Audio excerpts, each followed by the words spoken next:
जमाना जरूर था, कुछ भी अगर गलत होता तो बिहार और उत्तर प्रदेश का नाम लिया जाता था, लेकिन अब दोनों जगह पर या तीनों जगह पर बीजेपी शासित गवर्नमेंट है।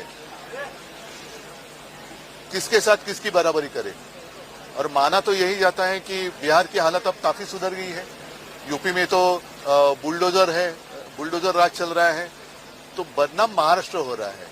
और ये जो संस्कृति है और जिस तरीके से घटनाएं घट रही है, तो घट रही है मतलब कोणाला वाटेल की घटत की काय, म्हणजे घडतायत तो हो रही है, तो ये कभी महाराष्ट्र ने नहीं देखा था।